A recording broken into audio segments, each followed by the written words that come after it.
Olá, meus queridos irmãos. Que o amor e a misericórdia do Senhor estejam sobre você e sobre toda a sua família, hoje e sempre. Amém. Hoje, irmãos, quero ser boca de Deus na sua vida. Enquanto eu estava aqui orando, pedindo uma palavra, uma confirmação, Deus me mostrou que, ao final desta oração, você se sentirá mais leve, sairá renovado espiritualmente, cheio de esperança e ousadia. Amém. Deus me revelou, irmãos, que muitos de vocês estão precisando desse renovo. Sabe, irmãos, muitas vezes, quando nos sentimos cansados, logo pensamos que é uma batalha espiritual, que o inimigo está nos oprimindo. Mas e se eu te disser que esse cansaço que você tem sentido pode significar uma falta de propósito na sua vida? Vou te dar um exemplo. A Bíblia fala que 2 homens entraram na terra prometida e conduziram todo aquele povo. Esses homens foram Josué e Calebe. A Bíblia conta que, quando Josué e Calebe foram vistoriar a terra prometida junto com outros 10 espias, apenas esses 2 trouxeram um relatório otimista. Os outros, na verdade, apavoraram o povo, dizendo: "Nós vamos morrer, porque, quando chegamos lá para conhecer a terra prometida, percebemos que existem gigantes violentos e muros altos. Jamais conseguiremos alcançar essa terra." Mas Josué e Calebe foram os únicos que encorajaram o povo. Irmãos, não acreditem nessa mentira. Se Deus falou, Ele vai cumprir. Sabe o que aconteceu? Aqueles que duvidaram, inclusive todo o povo que estava no deserto, morreram no deserto e não entraram na terra por causa da sua incredulidade. Mas a geração seguinte, junto com Josué e Calebe, finalmente chegou à terra prometida. Só que os gigantes ainda estavam lá. E sabe o que aconteceu? Calebe fez uma declaração muito linda, que acho encorajadora para todos nós. Em Josué, capítulo 14, versículo 10, Calebe disse: "Hoje eu estou com 85 anos. Já não sou mais jovem como antigamente, há 40 anos. Hoje tenho uma idade avançada, mas, quando entrar nessa terra, quero enfrentar os maiores gigantes. Quero as regiões mais montanhosas, as mais desafiadoras, porque estou aqui até agora porque o Senhor me sustentou, e Ele vai continuar me dando vitória." Irmãos, acho maravilhoso esse exemplo, porque esse homem tinha tudo para se acomodar. Ele poderia pensar: esperei até agora, vou colocar os jovens na frente da batalha, vou colocar o exército, pessoas mais capacitadas. Mas não, irmãos, ele queria a vitória completa. Esse homem estava com uma ousadia tremenda porque confiava no Senhor. Lembra do que eu falei? Às vezes, o seu desânimo é falta de confiança, é falta de se posicionar na presença de Deus. Vou te mostrar alguns exemplos de pessoas que se acomodaram, e isso trouxe um preço muito alto. A preguiça espiritual traz um conforto momentâneo, mas, depois, irmãos, isso atrasa a nossa vida. Estou falando para você que, muitas vezes, até vai à igreja, ora comigo todo dia, tem uma vida com Deus. Não estou questionando isso, mas estou dizendo que, às vezes, você poderia estar sendo mais ousado, poderia estar rompendo mais em fé. Amém. Até me lembrei daquele louvor Rompendo em Fé. Quando me converti, eu cantava ele de dia, de tarde e de noite. Amava aquele louvor porque ele é muito profundo. Ele fala que, a cada vez que a nossa fé é provada, Deus nos dá uma chance de crescer um pouco mais. Então, se você está passando por um deserto, não desanime. Se você está fazendo a obra de Deus, a Bíblia diz: não desanime, porque, no tempo de Deus, você irá colher todas as bênçãos possíveis e muito mais. Deus é fiel. Amém. Então, não desanime, porque Deus está fazendo você crescer um pouco mais. Olha, nós já vamos começar com a mensagem e depois faremos uma oração. Peço que você fique aqui, porque vamos unir a nossa fé e Deus vai agir poderosamente na sua vida. Tá bom? Antes de começar, só quero pedir para você se inscrever no meu canal. É só clicar no botão embaixo do vídeo, em inscrever-se, ativar o sininho que vai aparecer ao lado e selecionar a opção Todas, para você não perder os próximos vídeos que eu postar. Tá bom? Agora sim, vamos começar. Irmãos, Como eu estava falando, muitas vezes o conforto nos impede de cumprir plenamente o propósito que Deus tem para nós. E, muitas vezes, as bênçãos estão exatamente onde seu conforto termina. Por que estou falando isso? Porque, quando olhamos para a palavra de Deus, percebemos que até homens e mulheres de Deus se acomodaram em algum momento, e isso trouxe graves consequências. Por quê? Porque nós fomos chamados para batalhar. Quando você aceitou Jesus como seu Senhor e Salvador, Deus não te deu um pijama. Ele te deu uma armadura. Guarde isso. Deus te deu uma armadura para você batalhar, enfrentar, vencer e reinar. Amém. Quando lembramos de Davi, pensamos nas vitórias e conquistas que ele teve. Não é verdade. Mas houve um momento crucial na vida dele que precisamos nos lembrar agora. Foi quando Davi se acomodou espiritualmente. Quero ler para você o que está escrito em 2 Samuel, capítulo 11, versículo 1. Na primavera, época em que os reis costumavam sair para a guerra, Davi enviou Joabe e o exército israelita para lutarem contra os amonitas. Eles destruíram o exército amonita e cercaram a cidade de Rabá. Contudo, Davi ficou no palácio em Jerusalém. Olha que interessante, irmãos. Esse detalhe aqui. Davi ficou no palácio em Jerusalém enquanto seu exército estava lutando na guerra. Em vez de assumir a responsabilidade como líder e guerreiro, Davi preferiu descansar. Talvez ele pensou que já tinha feito batalhas suficientes. Talvez achou que merecia um descanso. E eu não discordo disso. Mas, irmãos, a Bíblia conta que, enquanto ele ficou no palácio, passeando pelo terraço, viu uma mulher muito bonita, chamada Batseba. Ela estava tomando banho, e Davi ficou ali contemplando, cobiçando aquela mulher. Irmãos, ele caiu num pecado muito grave, e aquilo trouxe graves consequências para ele, para sua família. Para você que não sabe, Davi mandou chamar aquela mulher. Se deitou com ela, mesmo sabendo que ela era casada, e acabou mandando matar o marido dela, colocando na frente da batalha. Davi ficou totalmente cego espiritualmente, tudo porque parou de batalhar. Olha, irmãos, quantos de nós hoje já estamos um pouco mais acomodados ou muito mais acomodados do que antes? Antes, você ia à igreja, jejuava, orava. Agora, parece que está mais acomodado, principalmente porque Deus começa a mudar a vida da gente. A tendência é que tudo começa a se resolver. A Bíblia conta, no Salmo 34, versículo 19, que Deus livra os seus filhos de todas as aflições, dos medos e pavores. E, nisso, a gente pode cair. Quando começamos a ver os milagres, o agir de Deus a nosso favor, precisamos tomar cuidado. Por quê?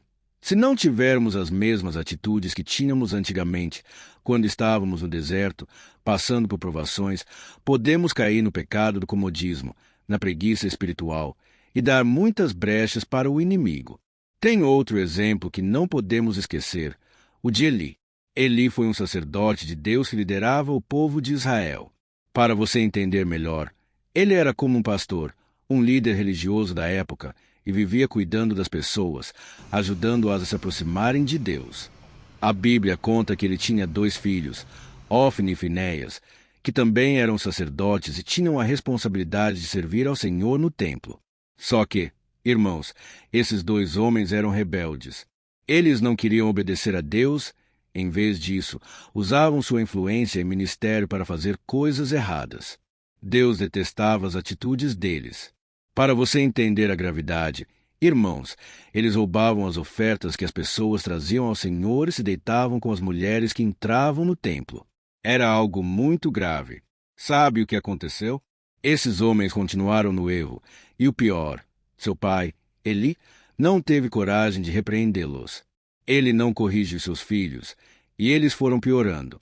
Eli preferiu ficar calado, talvez para evitar conflitos na família ou por medo de causar desgaste emocional. Ele preferiu ficar cômodo nessa situação, mas pagou um preço muito caro, não somente por ele, mas por toda a sua família. Porque Deus espera que nós, pais, sejamos responsáveis pelos nossos filhos. Devemos ser instrumentos do Senhor na vida deles. Vou ler para você o que aconteceu em 1 Samuel, capítulo 3, Versículo 13. Eu adverti você para que julgasse sua família para sempre por causa do pecado dos seus filhos. Você sabia que os seus filhos blasfemavam contra Deus e ainda assim não os repreendeu. Olha, irmãos, isso é muito sério. Eli preferiu o caminho mais fácil, o mais cômodo. Talvez por medo de conflitos ou de causar desgaste emocional. E, quando não corrigimos no começo, depois fica cada vez mais difícil. Quantos vídeos a gente assiste de adolescentes dando trabalho, fazendo birra, não respeitando os pais, se levantando contra a autoridade dos pais? Irmãos, temos que tomar cuidado para não deixar as coisas serem levadas sem que haja disciplina, sem que haja limites. Deus coloca limites na nossa vida, não é? Por que não vamos colocar limites na vida dos nossos filhos? Porque isso, irmãos, trouxe uma desgraça para toda a família de Eli. Ele acabou perdendo o sacerdócio e seus filhos morreram. Foi uma tragédia familiar. Então, não podemos deixar de disciplinar. Olha, pegue firme com seus filhos, converse com eles. É claro que você não vai só chamar atenção. Cada vez que você chama a atenção do seu filho, deve também dar um abraço, dizer que o ama. Costumo dizer que, cada vez que você dá uma bronca no seu filho, é como se sacasse dinheiro no banco. Se você ficar só dando bronca, é como se o seu dinheiro acabasse na sua conta.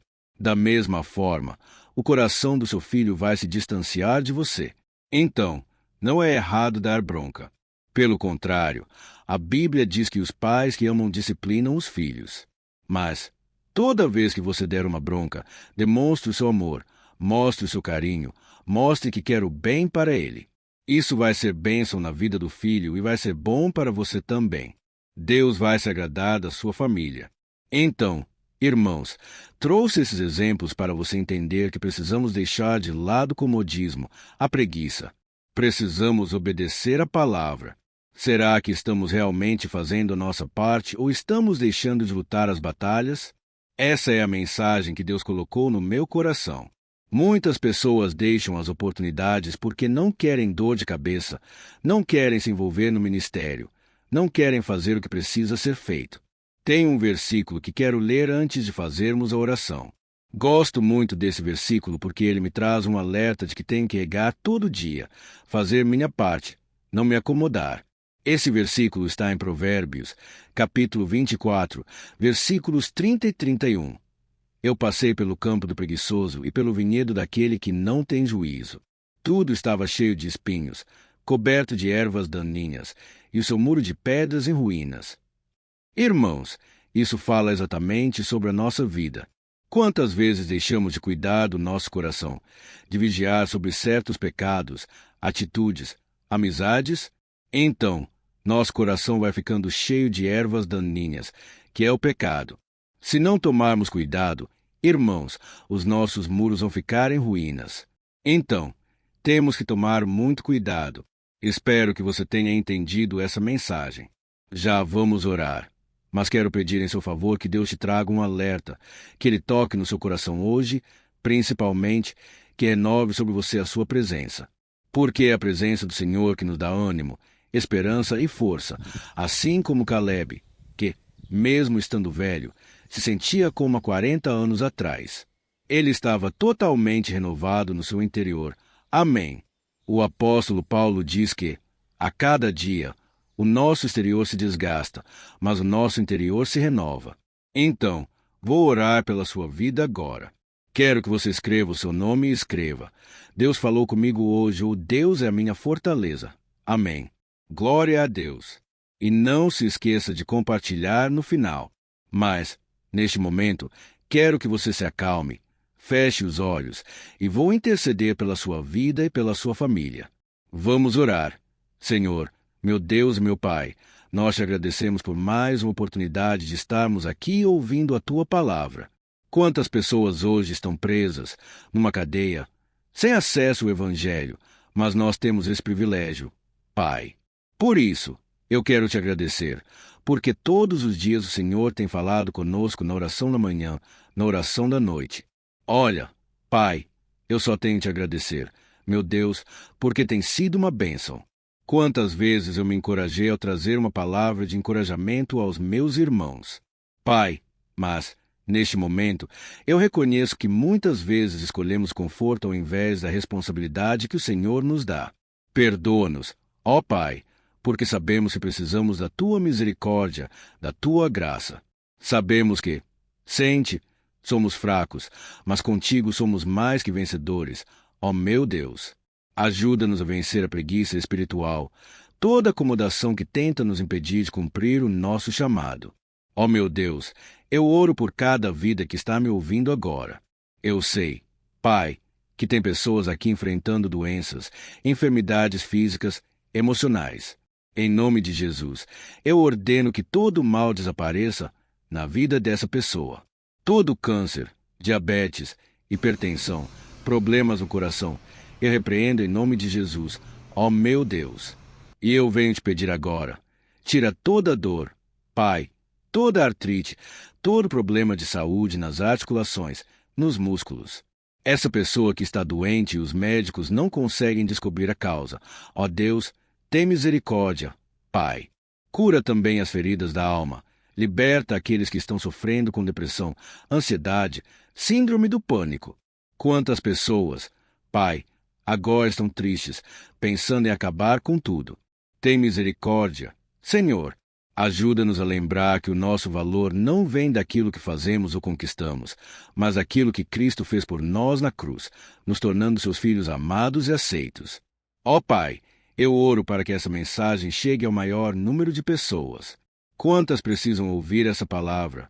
Pai, homens que estão sendo negligentes na educação dos filhos, que estão sendo negligentes como cabeça da casa, que não estão correndo atrás. Tira, Pai, essa preguiça espiritual desses homens, ó meu Deus. Faça eles levantarem da cama, que esses homens possam encontrar um propósito na vida, que possam ter um encontro contigo, que possam renovar a aliança com o Senhor.